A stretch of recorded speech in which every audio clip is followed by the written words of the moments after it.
Aunty அடித்தீனார் குடும்பம் செய்தேன் கிடையாது. பிச்சைக்கு வந்தவரை பின்னி வர சொன்னேன். இல்ல இல்ல ஒரு குறையும் செய்யாது. நமக்கு ஏன் சுவாமி குழந்தை இல்ல? யாருக்கு என்ன அநியாயம் இதுவரை ஏன் மனசறிஞ்சு ஒரு எறும்புக்கு வர துரோகம் பண்ணலையே. அதுக்கிழமை வந்தவரை அநியாயம் செய்து துரத்தினோமா? அதுக்குப்பால் வையாமல் கறந்து நான் குடித்தேனா? பிச்சைக்கு என்று வந்தவரை பின்னே வரை சொன்னோமா? பார்த்த பெற்றோர் எல்லாம் என்ன சொல்கிறார்கள் தெரியுமா? மலடி மலடி மையே வத்தாலே சொல்லாயே மலடி மலடி மையே வத்தாலே இருளி என்னை முறையாலே சகாய் இருளி என்னை முறையாலே சகாய் பல்வதி ஓமாரி ஓரி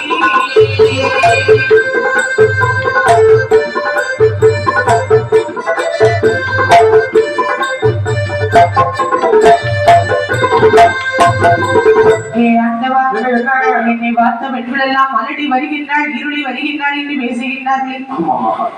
ஆனால் கடைசி வரையிலே நாம் மலடி என்ற பட்டத்தோடு தான் வாழ வேண்டுமா? ஐயோ திருத்தவி வயசு ஆகிட்டு இந்த மாதிரி ஒரு சொல்லாதம்மா. இறைவன் நமக்கு எந்த ஒரு குறையும் வைக்க மாட்டார். நிச்சயமாக ஒரு வயிற்று குழந்தை பழக்கதான் போகுது. உலகம் எப்படிப்பட்ட உலகம் தெரியுமா? வாழ்ந்தாலும் பேசும் தாழ்ந்தாலும் பேசும். ஐயோ இதுதானடா. ஆமா ஆம்பளை பிள்ளை இருந்து பொம்பளை பிள்ளை இல்லைன்னு சொன்னா பொன்னடி எத்தவன்னு சொல்லுவாங்க. பொட்ட பிள்ளை இருந்து ஆம்பளை பிள்ளை இல்லைன்னா கொள்ளி எத்தவான்னு சொல்லுவாங்க. ரெண்டு பிள்ளை இருந்தா மலட்டு மட்டேன்னு சொல்லுவாங்க. ரெண்டு குழந்தை இல்லன்னா ரெண்டு குழந்தை ரெண்டா இருந்துன்னு சொன்னா அவளுக்கு என்ன அவளுக்கு என்ன அவளுக்கு சொல்லி சொல்லி ஒண்ணு இல்லாம ஆக்கிடுவாங்க. எப்படியும் சொல்லி படி சொல்லிக்கிட்டு தான் இருக்கும். கண்டிப்பா இல்லையா? தனக்கு வீட்டுல விளக்கறின்னு அடுத்த வீட்டுல அணைஞ்சு போயிருக்காங்க.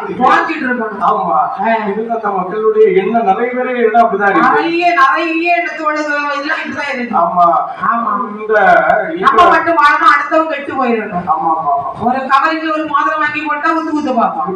கவரிங்ல ஒரு செயின் வாங்கி போட்டா செஞ்சிருப்பாளோன்னு நினைப்போம். ஊர் பக்கத்துல வந்து நல்லா சாமி கும்பிடுவாரு. அவர் ஒரு சின்ன கதை சாமி கும்பிடுவாரு. அப்போ சாமி கும்பிடுவார். சரி சாமி கும்பிடுறாரு. ஒரு நாள் அவர் முன்னாடி இறைவன் தோன்றிட்டார். சரி அவருக்கு நேர்ல கனவுல கனவுல தெய்வம் வந்து கேட்கிறாரு. ஆமா எப்பா சுப்பையா என்ன நீ பொழுது சதா நேரமும் என்னையே நினைச்சுக்கிட்டு இருக்கிறியே, உனக்கு என்ன வேணாம்ப்பா நான் தருகிறேன் சொல்லு. ஆனா ஒண்ணு உனக்கு ஒரு வீடு தந்தன்னா உன் பக்கத்து வீட்டுக்காரனுக்கு 2 வீடு கொடுப்பேன்.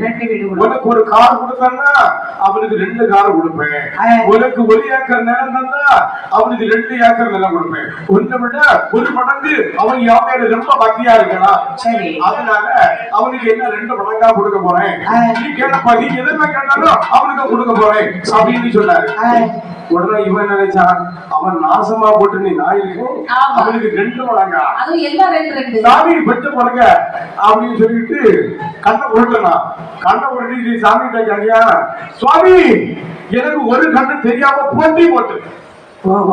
அப்ப பக்கத்து வீட்டுக்காரனுக்கு 2 கண்ணா தெரியாம போட்டிக்கிறான். சரி சரி பாத்தீங்களா? இவன் ஒரு கண்ணா தப்பிடுவானா அவன் ஒன்னே இல்லாம போயிடுவான். இப்படிப்பட்ட உலகம்.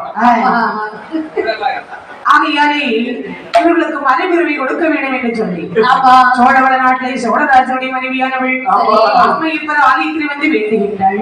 வேண்டிய வெற்றில் வீண் போகாதே கருவுற்றாள் திருத்தேவி. மாதம் 1 2 3 10 மாதம் ஆகின்றது.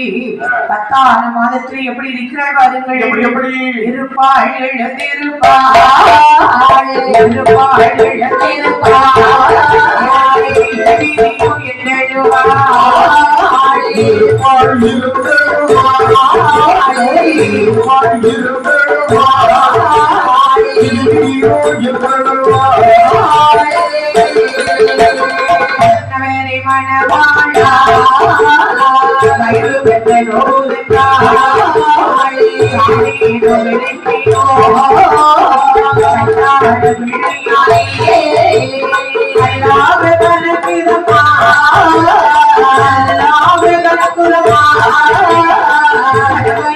கொண்டேனப்பா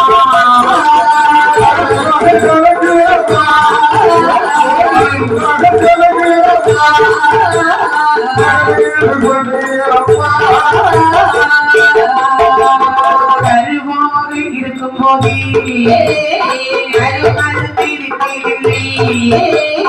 ஒருவாக இருக்கும் போதே ஒரு மறுத்திருக்கவில்லை சாமீனோ விளக்கியோ சாமீனோ விளக்கியோ சண்டாள பிள்ளையாரே